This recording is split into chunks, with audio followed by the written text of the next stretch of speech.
So நமக்கு full மவுத் implants பற்றி நிறைய தெரிஞ்சிருக்கும். ஆல் ஆன் 6, ஆல் ஆன் 4 இந்த மாதிரி நிறைய டைப் ஆஃப் இம்ப்ளான்ஸ் இருக்குது.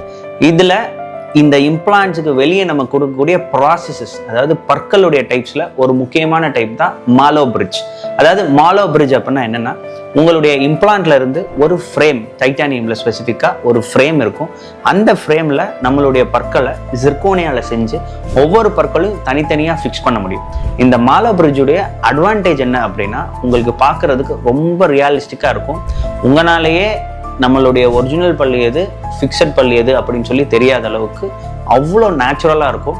உங்கள் ஃப்ரெண்ட்ஸ், ஃபேமிலி யாருனாலையுமே அதை கண்டுபிடிக்க முடியாது. ரொம்ப அழகான ஒரு சுச்சுவேஷனில் கொடுக்கும். பட் இந்த மாலோ பிரிட்ஜ் பண்ணுறதுக்குன்னு சொல்லி ஸ்பெசிஃபிக்காக கொஞ்சம் ரெக்குவயர்மெண்ட்ஸ் இருக்கும், ஸ்பேஸ் ரெக்குவயர்மெண்ட்ஸ் இருக்கும். ஸோ உங்கள் டென்டிஸ்ட்டை கேளுங்க, உங்கள் இம்ப்ளான்டாலஜிஸ்ட்டை. ஸோ அவங்க உங்களுக்கு மாலோ பிரிட்ஜ் பண்ணுறதுக்கான பாசிபிலிட்டி இருக்குது அப்படின்னு சொல்கிறாங்கன்னா தாராளமாக அந்த ட்ரீட்மெண்ட் எடுத்துக்கோங்க. ஏன்னா இன்னைக்கு பற்கள் நம்ம திருப்பி கொடுக்கறதுல மாலோ பிரிட்ஜ் ரொம்பவே ஒரு அட்வான்ஸ்ட் அண்ட் பெஸ்ட் கான்செப்டாக இருக்குது. இந்த மாதிரி இம்ப்ளான்ட் மற்றும் டென்டிஸ்ட்ரி சம்மந்தமான டவுட்ஸ் அண்ட் நீங்கள் தெரிஞ்சுக்கணும்னு நினைக்கிற டீட்டெயில்ஸ்க்காக ஐவரி டென்டல் கிளினிக் சேனலை ஃபாலோ பண்ணுங்கள், ஷேர் பண்ணுங்கள்.